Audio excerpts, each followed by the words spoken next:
hal yang datang daripada Allah berat kepada kita, jangan dilihat beratnya itu datang daripada siapa. Kalau datang daripada Allah Subhanahu wa taala, Allah Maha merahmati lebih daripada sesiapa, pasti ada hikmah yang dikehendaki olehnya. Ini sikap hamba pada Allah Subhanahu wa taala.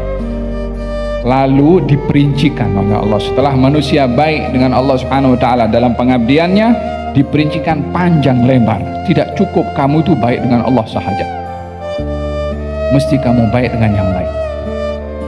Buktinya kamu baik dengan Allah adalah terjemahannya sikap kamu kepada orang lain. Ayat berbicara tentang dua perhubungan penting yang tidak boleh satu tanpa yang lain. Yang pertama, hubungan manusia dengan Allah. Yang kedua, hubungan manusia dengan sesama manusia. Tidaklah boleh terpisah antara keduanya. Dengan seseorang mengatakan baik dengan Allah tetapi tidak baik dengan manusia, atau sebaliknya, dia punya hubungan baik dengan manusia tetapi dia tidak baik dengan Allah, seperti dia kufur kepada Allah walaupun dia boleh berbuat baik kepada manusia. Kedua-dua ini adalah ditolak dan bertentangan. Yang benar adalah hubungan baik dengan Allah, yang kedua hubungan baik dengan manusia, dan ini tidak dapat dipisahkan satu daripada yang lainnya. Kalau kita rujuk kepada ayat yang sebelumnya, Allah Subhanahu wa taala berbicara yang pertama sekali hubungan manusia dengan Allah, yaitu manusia sebagai hamba dan Allah sebagai Tuhan. Pengakuan manusia kepada Allah sebagai Tuhan dan pengakuan manusia kalau dirinya hamba kepadanya yang mesti patuh dan taat ke atas perintah dan larangannya, itu adalah yang menjadi pilar utama dalam perhubungan manusia dengan semua makhluknya Allah Subhanahu wa taala setelah dia betul sah benar perhubungannya dengan Allah, yaitu menghambakan diri kepada Allah Subhanahu wa taala. Wa qadha rabbuka alla ta'budu illa iya. Dalam ayat yang sebelumnya Allah Subhanahu wa taala berfirman, Allah sudah menentukan, mewajibkan, memutuskan bahwasanya kamu tak boleh sembah selain daripada Allah Subhanahu wa taala. Itu pilar utama antara kita dengan Allah. Arti kita itu berhubungan dengan Allah sebagai hamba adalah mengakui tiada Tuhan selain Dia. Arti kita itu mempunyai hubungan dengan Allah pada dua, if'al la taf'al, buat dan jangan buat. Allah itu hanya mempunyai hubungan dengan manusia, buat dan jangan buat. Apa yang disuruh oleh Allah buat. Kita paham hikmah, kita tak paham hikmah, kita tahu sebab, kita tak tahu sebab, Dia suruh buat. Tidak ada negotiate dengan Allah Subhanahu wa taala dengan soal kenapa engkau suruh aku salat 4 rakaat pada waktu Isya bukan 3. No question, Allah tidak disoal. Walaupun setiap perintah itu ada hikmah, pasti tidak mungkin Allah suruh sesuatu tanpa hikmah. Tetapi sikap kita kepada Allah adalah sami'na wa ata'na. Dengar, patuh, buat. Kita paham, kita tak paham. Kemudian la taf'al, jangan buat. Bila Allah suruh jangan buat, tidak ada negotiate dengan Allah. Kenapa kami dilarang untuk makan makanan yang diharamkan oleh Allah Subhanahu wa taala seperti babi dan seumpamanya? Kita tahu hikmah atau tak tahu hikmah. Kalau Dia melarang, maka kita hanya sami'na wa ata'na. Jadi perhubungan kita dengan Allah dalam bentuk iman, yang pertama mengakui tiada Tuhan selain Allah. Yang kedua adalah if'al la taf'al. Allah suruh buat, kita buat. Allah suruh jangan buat, kita jangan buat. Kita tahu hikmah atau tidak tahu hikmah. Berapa banyak kita dalam hukum hakam ini yang tidak jelas hikmahnya. Kenapa tawaf Ka'bah 7 bukan 70? Kenapa sa'i daripada Safa Marwah bukan Marwah ke Safa? Kenapa dihitungnya daripada Safa ke Marwah sahaja baru dikira 1, bukan Safa Marwah balik lagi ke Safa dikira 1? Ini semua perintah yang kita sami'na wa ata'na. Kenapa laki-laki 2 kali ganda warisan berbandingan dengan perempuan? Kenapa dalam kesaksian pada satu laki saksi perempuan itu 2? hukum hakam seperti ini yang ada dalam Al-Quranul Karim atau dalam syariat Nabi, dalam hadis Rasulullah, kita pertama menyikapinya sami'na wa ata'na. Lepas itu cari hikmah. Tapi kita tidak boleh mempersoal kepada Allah, kenapa engkau berikan hukum seperti ini ya? Itu bukan sikap seorang hamba yang mempertikai kepada Allah. Bila diduga, sabar. Bila diberi nikmat, syukur. Bila dikasih, alhamdulillah. Bila tidak dikasih, alhamdulillah. La yus'al amma yaf'al. Dalam Quran Allah sebut, la yus'al amma yaf'al. Allah tidak boleh ditanya apa yang dia buat. Apa sebab? Dia Tuhan maha mengetahui segala-galanya. Dia maha mengasihi lebih daripada sesiapapun. Dia yang menciptakan lebih sayang kepada ciptaannya. Dia yang berkehendak, mustahil berkehendak yang tidak baik ke atas makhluknya. Itu Tuhan. Jadi yang berbeza cara pandang manusia terhadap ketentuan Tuhan. Kalau diduga, kalau diberi musibah, kalau berhadapan dengan masalah, jangan lihat masalahnya, jangan tengok dugaannya. Ini datang daripada siapa? Daripada Allah Subhanahu wa taala. Kita sebagai ayah atau sebagai ibu, tidak mungkin kita akan menyakiti kita punya anak. Tidak mungkin kita akan menyiksa kita punya anak. Apa sebab? Kita punya belas kasihan kepada anak. Tapi belas kasihan kita kepada anak tidak boleh dibandingkan dengan belas kasihan Allah pada hamba. Manusia atau orang tua merampas handphone daripada anaknya karena khawatir ketagih dengan handphone. Anak menangis. Adakah manusia kejam, orang tuanya kejam? Tidak, dia sayang kepada anaknya supaya tidak kena mudarat daripada perbuatannya. Budak kecil main pisau, diambil dengan paksa, dia menangis. Adakah orang tua kejam dengan anaknya ketika dirampas itu pisau? Tidak, anaknya menangis. Iya, karena kalau dibiarkan main pisau nanti boleh luka, boleh memudaratkan. Sama juga, bila ada hal yang datang daripada Allah berat kepada kita, jangan dilihat beratnya itu datang daripada siapa. Kalau datang daripada Allah Subhanahu wa taala, Allah maha merahmati lebih daripada sesiapa, pasti ada hikmah yang dikehendaki olehnya. Ini sikap hamba pada Allah Subhanahu wa taala. Lalu diperincikan oleh Allah, setelah manusia baik dengan Allah Subhanahu wa taala dalam pengabdiannya, diperincikan panjang lebar. Tidak cukup kamu itu baik dengan Allah sahaja, mesti kamu baik dengan yang lain. Buktinya kamu baik dengan Allah adalah terjemahannya sikap kamu kepada orang lain. Yang pertama, kepada orang tua, seperti kita bahaskan pada minggu yang lalu. Yang kedua, pada ayat ini, wa atidhal qurba haqqahu wal miskina wabnas sabil wa la tubadzir tabdzira. Bila kamu dah baik hubunganmu dengan Allah, baiklah hubunganmu dengan orang tua. Bila kamu sudah baik hubunganmu dengan Allah, baiklah kamu dengan kerabat kamu, baik daripada orang tua, ibu, atau daripada ayah. Tidak cukup hanya berbuat baik kepada orang tua sahaja, tapi kerabat juga. Baginda Rasulullah sallallahu alaihi wasallam bersabda, "Man arada an yumidda lahu fi rizqihi wa yuwassi' an yumidda lahu fi umrihi wa yuwassi' lahu fi rizqihi falyattaqillah wal yasil rahimah." Barang siapa yang ingin dipanjangkan umur, dimurahkan rezeki, bertakwa pada Allah dan sambung tali silaturrahim. Wa atidal qurba haqqahu, berikanlah kepada ahli kerabat apa yang menjadi hak kepada mereka. Selain daripada orang tua yang utama memiliki hak, karena kerabat ini luas. Yang terutama sekali adalah orang tua. Oleh sebab itu diasingkan oleh Allah sendiri tentang orang tua. Setelah itu kerabat. Artinya setelah orang tua kita berikan priority dalam kita punya ihsan, dalam kita punya pemberian, dalam kita punya layanan, yang kedua yang mesti kita dahulukan adalah kaum kerabat. Tidak boleh mendahulukan kerabat lebih daripada orang tua, tidak boleh mendahulukan orang lain melebihi daripada kerabat. Jadi ada urutannya. Walihada dalam hadis Nabi Muhammad SAW katanya, ya Rasulullah, siapa yang patut saya bakti? Katanya ibu kamu. Kemudian siapa? Ibu kamu. Kemudian siapa? Ibu kamu. Kemudian siapa? Ayah kamu. Kemudian yang paling dekat dengan kamu. Ibu dulu, kemudian ayah, barulah keluarga-keluarga yang lain yang terdekat yang perlu didahulukan sebagai memenuhi hak kekerabatan.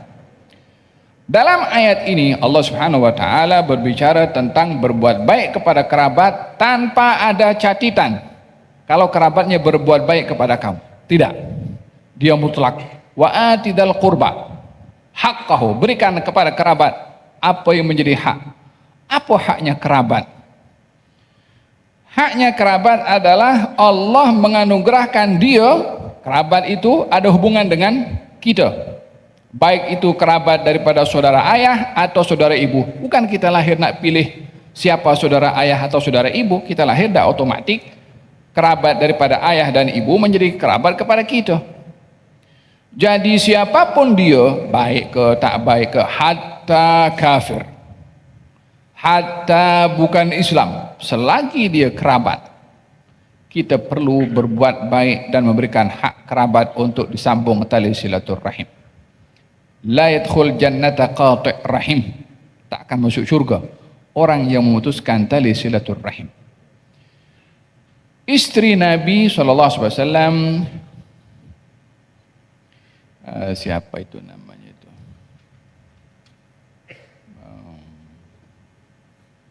Bukan Maimunah. Alhasil, salah seorang istri baginda Rasulullah SAW, ibunya tidak masuk Islam, yakni ibu mertua Rasulullah SAW. Ketika menziarahi rumah Rasulullah, Rasulullah tidak ada, dan istrinya, istri Rasulullah, tidak melayan ibunya dengan baik disebabkan oleh kerana dia bukan Islam, tidak dibenarkan masuk. Setelah pergi, Rasulullah diceritakan oleh istrinya, tadi ibu saya datang dan saya tak benarkan masuk sebab dia bukan Islam. Maka Nabi tegur kepada dia, bakti kepada ibu kamu. Yakni tidak menghalang berbakti kepada orang tua hatta bukan Islam, karena tetap dia orang tua. Tidaklah terputus hubungan kerabat hanya beza agama, tapi tetap ia kerabat walaupun beza agama.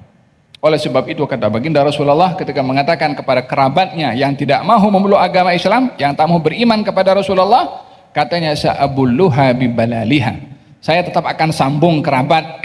Saya sudah sampaikan, saya sudah dakwah, kamu tak mahu juga, tak ada lagi apa yang tersisa antara saya dengan kamu. Maksudnya kewajiban untuk menyampaikan, kamu tak mau terima, yang ada hanya hubungan kekerabatan. Saya akan basahi hubungan ini, tetap disambung oleh Nabi SAW walaupun bukan Islam.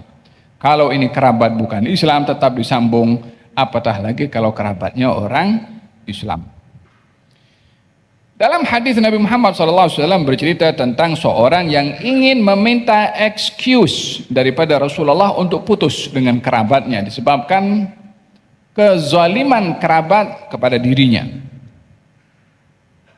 Katanya, ya Rasulullah, saya ada kerabat, family. Saya sambung dia, dia tak sambung saya.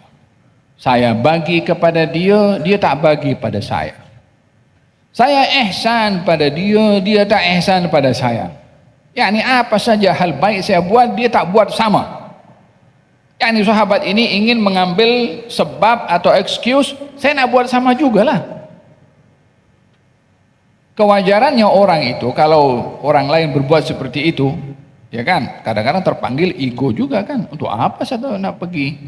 Untuk apa saya kasih kalau tak kasih sama saya? Untuk apa saya datang rumah dia, dia tak datang rumah saya? Untuk apa saya buat ihsan kepada dia tak buat ihsan pada saya? Kononnya dengan dalil al-mu'amalah bil mithil. Apa al-mu'amalah bil mithil? Buat benda sama. Syaitan kacau sikit dari telinganya. Kan kita dalam Quran ada kan, kalau dia melampaui batas kepada kamu, balaslah sesuai dengan perbuatannya. Fa'tadu alaihi bimithli ma'tada alaikum. Syaitan kacau sudah. Putuskan silaturahim. Untuk apa kamu? Kamu hina, kamu terhege-hege kamu kepada dia. Kacau syaitan. Kata baginda Rasulullah SAW mengatakan kepada dia, ditutup pintu gangguan syaitan untuk berbuat sama seperti kerabatnya. Kaldum ala dhalik. kamu kekal berbuat kepada dia yang baik tadi, ihsannya kamu teruskan, silaturahimnya kamu teruskan, pemberiannya kamu teruskan, dum ala dzalik, kekal kamu berbuat demikian. Sementara kamu berbuat demikian, Allah akan mendampingi kamu dan akan menolong kepada kamu selagi kamu kekal. Syaratnya kekal berbuat demikian, karena bukan mudah untuk berbuat benda baik berterusan kepada orang yang tak balas kebaikan dengan kebaikan, apatah lagi membalasnya dengan kejahatan. Bukan mudah, cabarannya besar, tapi pahalanya pun besar. Dum ala dalik, kekal demikian, Allah bersama dengan kamu, dan seakan-akan kamu melemparkan debu pada wajah mereka, yakni kepada kerabat yang tak mau buat yang sama, mereka itu seakan-akan dilempar dengan debu, yakni keburukan yang ada pada mereka jangan sampai ada kepada kamu. Idan berhadapan dengan kerabat ini dengan family, bukan bersyarat family yang baik, tapi kepada semua family. Ayo dia putuskan, kamu jangan putuskan. Dia tak bagi, kamu bagi. Kamu bagi kepada dia pasal apa? Karena dia atau karena Allah Subhanahu wa taala? Ayatnya tadi berbicara hubungan dia dengan Allah dulu. Baru buat kepada yang lain karena dia juga, bukan karena yang lain.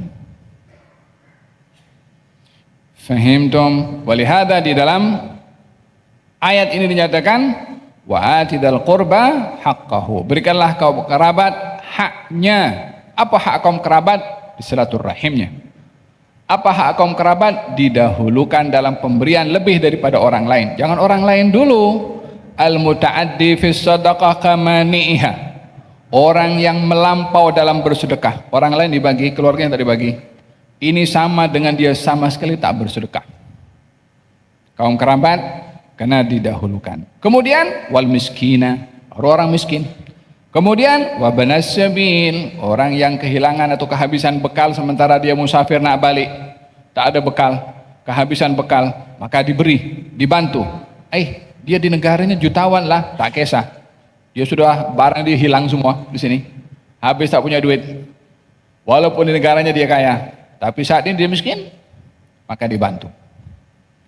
Ini muamalah antara manusia karena Allah Subhanahu wa taala. Urutannya Allah pilar utamanya, kemudian orang tua, kemudian kerabat, kemudian miskin, orang miskin, kemudian ibnus sabil. Wala tubadzir tabdzira. Dalam kamu berinteraksi dengan mereka kerabat, miskin dan juga ibnus sabil, untuk kamu memberikan kepada mereka ihsan atau pemberian atau sedekah, jangan membazir. Wala tubadzir tabdzira. Apa sebab tak boleh membazir? Innal mubadzirina kanu ikhwana syayatin wa kana syaitanu li rabbih kafura. Sesungguhnya orang-orang yang membazir adalah saudara-saudaranya syaitan, dan syaitan itu sangat kufur kepada Tuhannya. Apa maksud saudara syaitan? Yang dimaksudkan dua perkara. Yang pertama, menyerupai syaitan. Yang kedua, ikhwan itu maksudnya mulazim. Yani orang kalau bersama dengan kita selalu, maka dikatakan karena hubungan itu rapat, maka dikatakan akhu, saudara.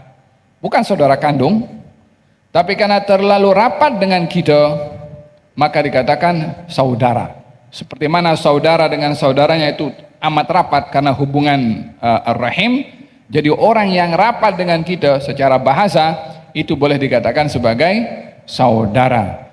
Jadi orang yang membazir, dia dilazimi oleh syaitan, ditemani oleh syaitan. Maka orang yang membazir itu karena ditemani oleh syaitan, maka dia dikatakan saudaranya syaitan. Namun ini gelaran dalam bentuk penghinaan. Siapa yang akan merasa bangga kalau dia menjadi saudara kepada syaitan?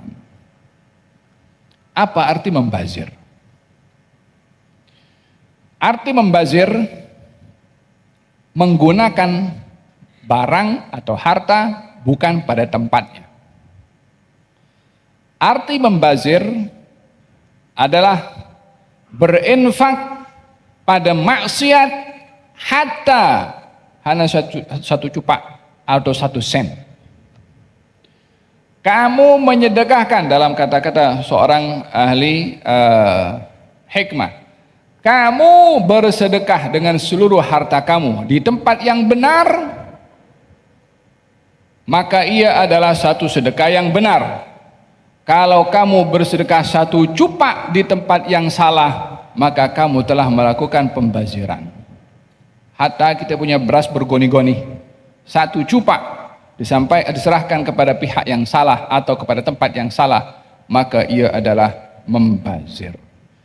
Membazir di sini ukurannya bukan banyaknya yang kita infak, tetapi ukurannya adalah tempat kita nak infak, cara kita berinfak itu diukur pada syarak. Bila menepati syarak, maka ia adalah satu hal yang benar. Bila bertentangan dengan syarak, maka ia adalah perbuatan yang membazir. Wala tubadzir tabdzira.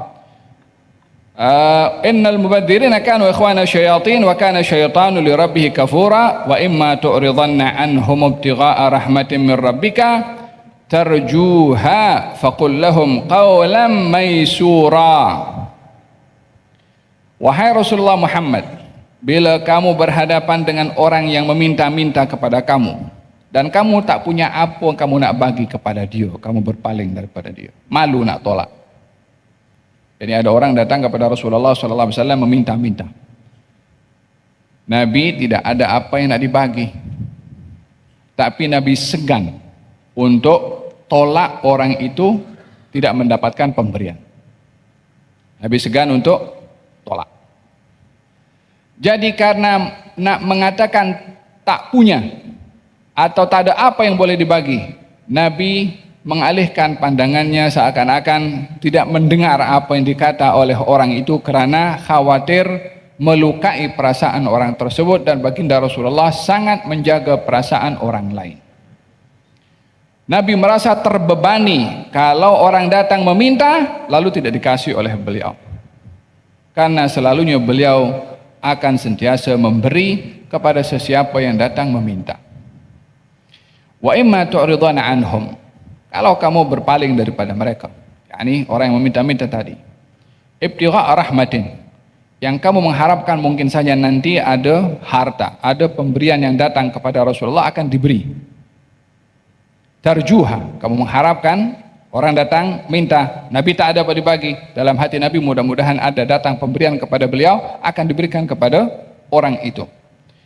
Faqul lahum qawlan maysura, katakan kepada mereka yang meminta kata-kata yang lemah lembut, tak apa tolak, dengan penolakan yang lemah lembut.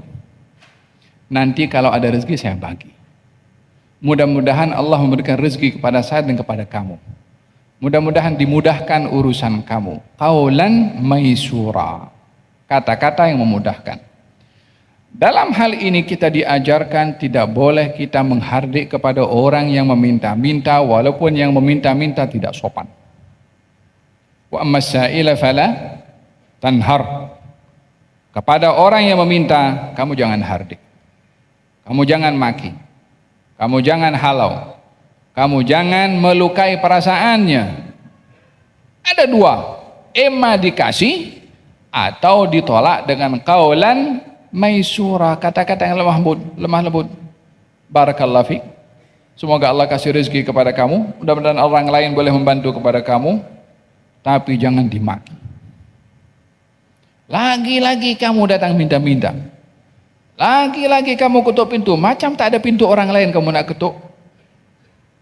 Kata-kata itu boleh menyebabkan perasaan orang itu terluka, dan orang yang mengata akan mendapatkan dosa. Sudahlah tak kasih, masih menyakiti perasaan orang. Fahimtum? Faqul lahum qawlan maysura. Ada seorang datang kepada Rasulullah SAW meminta. Ini seorang anak datang kepada Rasulullah, ya Rasulullah, saya diutus oleh ibu saya untuk meminta kepada kamu pemberian ad-dir', yakni macam baju untuk dipakai atau untuk dijual daripada baju besi. Kata baginda Rasulullah, saya tak ada apa yang nak dibagi kepada kamu. Kemudian si anak diberitahukan oleh Rasulullah, kalau nanti saya ada rezeki saya akan bagi. Maka pulanglah si anak beritahu kepada si ibu. Ibu kata Rasulullah, Rasulullah hari ini tak ada, nanti kalau ada akan dibagi. Kata si ibu mengatakan, wahai anakku, pergi balik bagi Rasulullah. Bagi tahu kalau ibu minta pakaiannya dipakai itu. La haula wala quwwata illa billah. Ini pun orang meminta-minta karena ada adab juga meminta, jangan telajak sangat. Maka anak balik, ya Rasulullah, ibu saya beritahu kepada saya untuk meminta pakaian yang kau pakai. Nabi yang tak pernah menghampakan sesiapa yang datang ke rumahnya, Nabi masuk dalam bilik dikeluarkan pakaian. Diberikan melalui belakang pintu situ. Jadi beliau hanya ada sehelai yang dipakai oleh beliau sallallahu alaihi wasallam. Tak ada berkala-kala warna pakaian Rasulullah dalam almarinya. Tengok nikmat macam mana Allah kasih kepada kita. Kita baju Melayu every year kita tukar-tukar. Bukan every year lagi. Nampak baju cantik sikit sudah bersedap. Dengan mudahnya yang kita dapat. Ingat setiap kali kita memakai pakaian, kita punya Nabi hanya mungkin satu helai pakaian yang ada pada beliau. Yang kalau sudah nampak itu pakaian sudah nampak lama, warnanya pun sudah mula pudar, disibrah, beli macam pewarna dicelup balik supaya ada warna baru. Bukan kainnya baru, dikasih warna baru. Tapi hidupnya qanaah, tak pernah minta pada orang. Karena dia meminta secara paksa dibuka oleh Nabi SAW, dibagi. Maka baginda Rasulullah tak mungkinlah keluar dalam keadaan beliau tidak menutup bahagian bahu beliau. Bukan sampai tak sama sekali ya, tak pakai pakaian. Dikumandangkan adzan, patutnya jadi imam Rasulullah. Tak keluar Rasulullah daripada rumah. Dipanggil untuk soal qamat, bila nak qamat, Nabi tak keluar. Turun firman Allah Subhanahu wa taala, wala taj'al yadaka maghlulatan ila unuqika wala tabsutha kullal basti fataq'uda maluman mahsura. Wahai Rasulullah Muhammad, janganlah kamu meletakkan tangan kamu terikat pada leher. Ya, ini macamnya. Kalau orang tangannya terikat pada leher seperti ini, lah tangannya boleh bergerak, wala lehernya boleh bergerak. Ini simbol kepada orang yang bakhil. Katanya, ya wahai Rasulullah Muhammad, kamu jangan bakhil. Yang kedua, wala tabsutha kullal basti, juga jangan kamu memberi semua apa yang ada pada kamu kepada orang. Sehingga bila kamu tidak memberi, orang akan cela kamu. Kalau kamu mampu. Kalau kamu beri semua yang ada pada kamu, yang susah kamu. Ayat ini nasihat dan teguran di dalam kita bersedekah. Jangan kedekut kalau kita mampu. Dan jangan membazir kalau kita tidak punya. Alladzina idza anfaqu lam yusrifu wa lam yaqturu wa kana baina dzalika qawama. Orang-orang yang disifatkan oleh Allah sebagai ibadur rahman, mereka kalau berinfak tidak membazir dan juga tidak kedekut. Membazir bagi semua. Fahim tom? Macam orang datang kepada kita minta duit berapa? 1.000. Kita ada berapa? Ada 1.000. Oke, bagi. Pak Denta nak makan apa? Ente punya family nak makan apa? Jadi dalam kita bersedekah diperintahkan bersederhana. Artinya sederhana, tidak kedekut, tidak membazir. Bila punya kasih, bila tak punya tidak kamu mengasihkan. Atau dahulukan diri sendiri atau dahulukan keluarga berbandingkan kepada orang lain. Yas'alunaka, mereka bertanya kepadamu, yas'alunaka anil qulil afwa, la yas'alunaka anil qulil afwa kadzalika yas'alunaka la ilaha subhanallah subhanallah. Yas'alunaka amma yunfiqun. Falhasil dalam firman Allah Subhanahu wa taala, yas'alunaka madza yunfiqun qulil afwa. Mereka bertanya kepada wahai Rasulullah tentang macam mana nak berinfak, katakan kepada mereka qul al afwa. Yang lebih daripada keperluan kamu, ya kamu boleh sedekahkan kepada orang. Tapi yang kalau ngam-ngam cukup diri kamu dan keluarga, kamu dulu dan keluarga kamu, jangan orang lain. Paham dong? Jadi ayat ini mengingatkan kepada Rasulullah dan juga pada hakikatnya mengingatkan kepada semua umat, al-ibratu bi umumil lafaz la bi khususis sabab. Dalam kaidah ulumul Quran, ayat kalau turun dengan sebab tertentu, ayat itu bukan hanya berbahas tentang sebab itu, tapi menebarkan kepada seluruh keadaan. Walaupun itu terjadi kepada Rasulullah, bukan hanya ditujukan kepada Rasulullah, tetapi kepada seluruh umat manusia. Wala taj'al yadaka maghlulatan ila unuqika wala tabsudha kullal basti fataq'uda maluman mahsura. Inna rabbaka yabsutur rizqa liman yasha'u wa yaqdir. Innahu kana biibadihi khabiran basira. Sesungguhnya Tuhanmu akan membentangkan rezekinya, memberi kepada sesiapa yang dikehendaki. Dan Tuhanmu juga menahan rezeki untuk tidak diberi. Sesungguhnya Tuhan kamu maha mengetahui atas keadaan hambanya. Sifat Allah itu memberi walaupun tidak memberi. Macam mana kita nak paham Allah memberi kalau tidak memberi, walaupun tidak memberi? Yakni ada kalanya pemberian Allah itu dengan orang tidak diberi.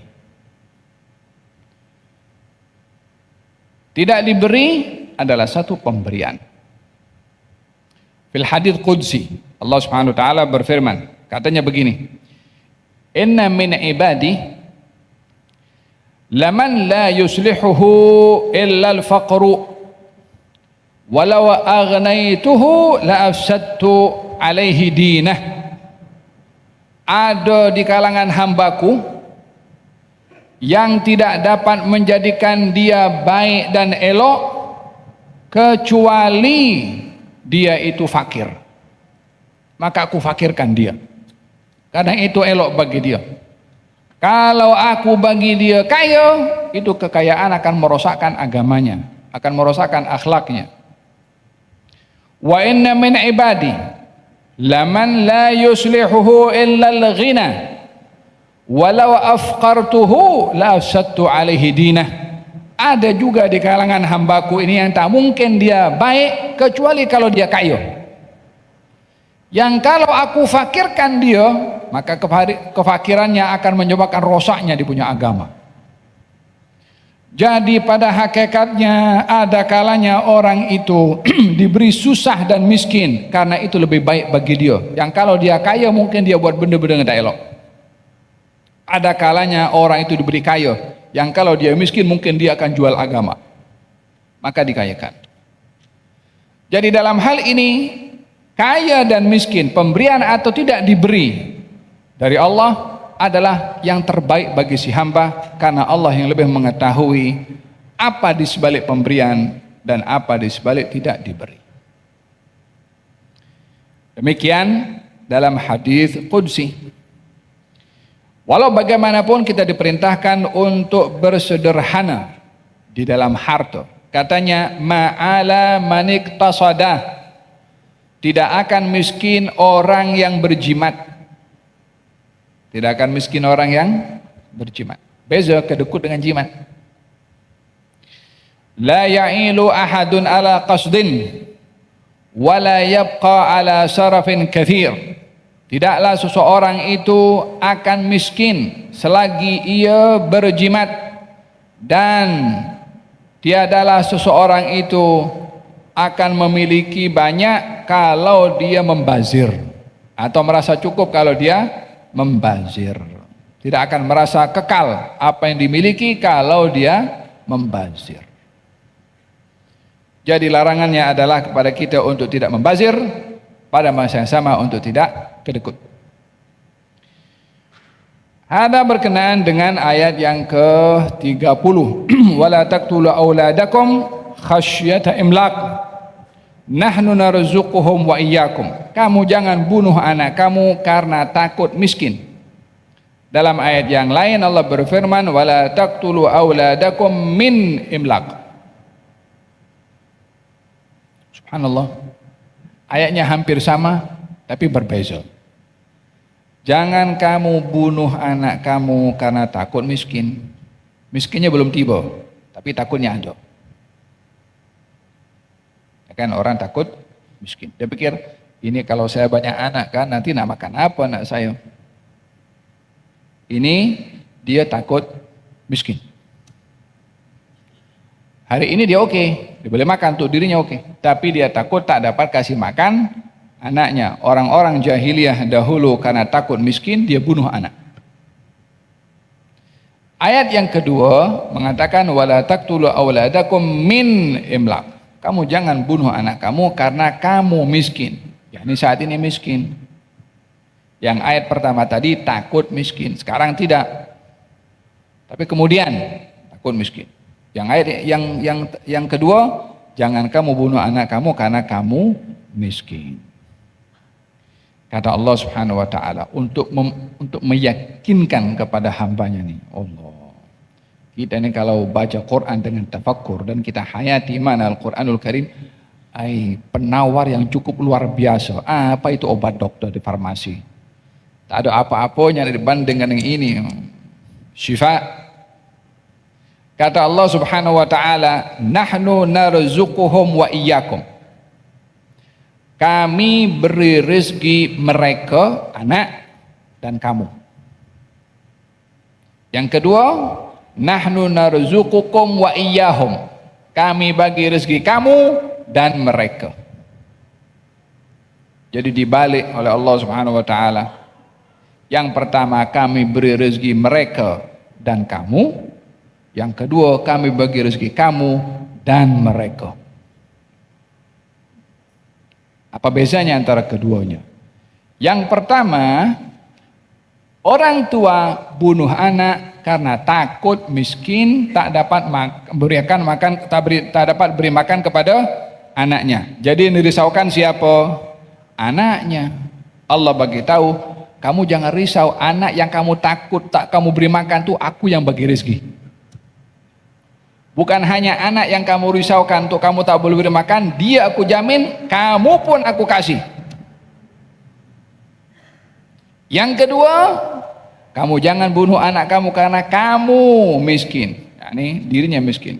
Kami bagi rezeki kamu. Yang risau pasal dirinya dia miskin. Kami bagi rezeki kamu dan anak kamu. Sebab dia bukan risau pasal anaknya. Dia risau pasal keadaannya yang miskin. Maka kami bagi rezeki kamu dan anak kamu. Yakni jaminan yang cukup jelas dari Allah Subhanahu wa taala, yang kalau orang ada ragu-ragu berkenaan dengan rezeki, something wrong pada dia punya iman tentang jaminan rezeki yang sudah disebutkan oleh Allah Subhanahu wa taala dalam Al-Qur'anul Karim. Wala taqtulu auladakum khasyata imlaq. Nahnu narzuquhum wa iyyakum. Inna qatlahum kana khit'an kabira. Sesungguhnya membunuh kepada mereka itu satu kesalahan yang besar. Wala taqrabuz zina innahu kana fahishatan wa sa'a sabila. Janganlah kamu mendekati perzinaan. Ini hubungan dengan manusia ya. Tadi saya jelaskan hubungan dengan Allah, iman dan ibadah kepada Allah Ta'ala. Kemudian baik kepada orang tua, kemudian kerabat, kemudian memberikan kepada orang miskin, kemudian kepada orang musafir yang kehabisan bekal. Kemudian diperintahkan menyikapi bagaimana kalau orang datang meminta-minta, kalau ada bagi, kalau tak ada jawab dengan kata-kata yang lemah lembut. Ini kan interaksi dengan manusia yang pelbagai. Kemudian katanya janganlah kamu kedekut kalau kamu ada rezeki, dan janganlah kamu bagi semua rezeki ke harta kamu sehingga kamu akan susah. Ini kan juga sikap dengan orang juga. Kemudian dijelaskan tentang sikap manusia kepada Allah akan rezeki yang dia dapat. Dia dapat banyak atau dapat sedikit. Ingat bahwasanya kalau dia dapat banyak, Allah Maha memberikan rezeki dengan banyak. Kalau dia tak dapat, Allah juga dengan hikmahnya tidak memberi. Jadi kita ingat pada Allah dengan menambahkan iman kepada Allah dalam keadaan kita tak dapat apa yang kita minta. Selalunya manusia akan komplain, kenapa aku tak dapat? Ini komplain kepada Allah bahaya, sehingga dia akan terjejas imannya kalau dia mempertikai ketentuan Allah Ta'ala. Tapi bagi orang beriman, ketika diberi dia bertambah iman, ketika tidak diberi dia bertambah iman. Ketika diberi oleh Allah, inna rabbaka yabsutur rizqa, Allah yang membentangkan rezeki, dia bagi sebanyak mungkin, tak peduli. Kemudian Allah juga yaqdir, menyimpan, menahan, tidak memberi, sehingga ketika dia minta tidak diberi, dia kenal sifat Allah yang juga membentangkan. Kadang-kadang Allah Subhanahu wa taala menahan pemberian. Diberi bertambah iman, tidak diberi bertambah iman. Faham dong? Ini cara kita berinteraksi dengan Allah Subhanahu wa taala. Wala taqrabuz zina. Kemudian kata Allah Subhanahu wala taqrabuz zina. Kalau tadi dengan orang itu mengenai harta apa semua, kemudian yang kedua mengenai nyawa, jangan membunuh. Kemudian yang ketiga, wala taqrabuz zina, tentang kehormatan. Berbicara tentang harta, berbicara tentang nyawa, berbicara tentang marwah, kehormatan. Dan ini bahagian daripada maqasid syariah yang penting untuk dijaga. Harta pada tempatnya, nyawa juga, dan juga termasuk kehormatan. Wala taqrabu az-zina, jangan kamu mendekati perzinaan, sesungguhnya perbuatan itu keji dan buruk perbuatannya. Kalimat la taqrabu, jangan mendekati, adalah yakni sadduz dzari'ah, yakni untuk mengelak daripada perkara buruk terjadi, maka kamu mengelakkan jauh. Yakni kalau orang khawatir tergelincir masuk longgang, jangan berjalan di tepi longgang. Untuk orang tidak tergelincir kepada zina, jangan mendekati perzinaan. Macam mana mendekati perzinaan? Boyfriend, girlfriend.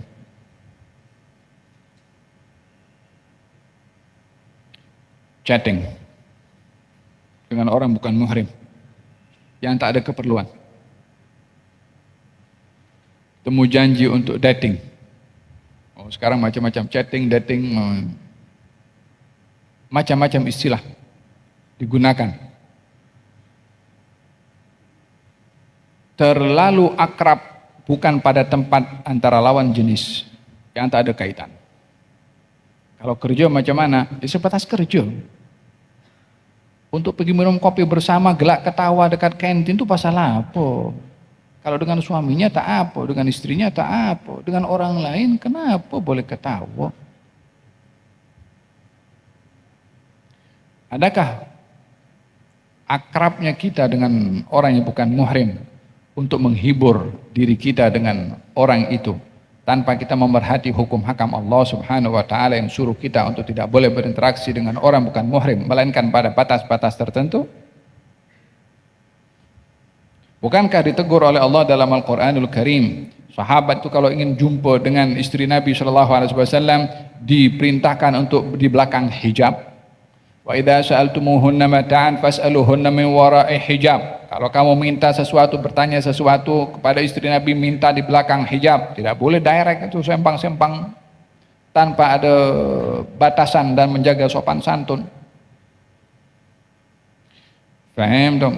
Ya nisa'an nabi lastunna ka'ahadin minan nisa'in ittaqaituna fala takhda'na bil qaul. Hai istri Nabi, kamu tak sama dengan perempuan lain. Kalau berbicara dengan lelaki bukan muhrim, jangan kamu lunak-lunakkan suara kamu. Intonasi suara pun dijaga. Ini Quran yang berbicara. Idzan wala taqrabuz zina. Jangan kamu mendekati perzinaan. Jagalah hubungan antara laki-laki dengan perempuan yang bukan muhrim. Kalau di pejabat setakat keperluan, dalam jual beli setakat transaksi, apapun hanya sekadar keperluan, tak lebih daripada itu bahagian yang dibenarkan dalam syariat. Lebih daripada itu sempang, gurau dan sebagainya perlu untuk dihindari, apatah lagi sampai temu janji, makan bersama, tengok wayang bersama dan seterusnya bersama, akhirnya terjadi hal-hal yang tidak diinginkan sehingga masalah terjadi. Yang lebih teruk adalah bila masing-masing ada pasangan, masih selesai dengan pasangan orang lain. Inna lillahi wa inna ilaihi raji'un. Semoga Allah Subhanahu wa taala jadikan kita hamba yang beriman kepada Allah, bertakwa kepada Allah, baik dengan semua makhluknya Allah, mengikut panduan Allah Subhanahu wa taala. Amin, Allahumma amin. Rabbal alamin ya Rahman ya Rahim, salli Rabbi wa sallim ala khairil mursalin.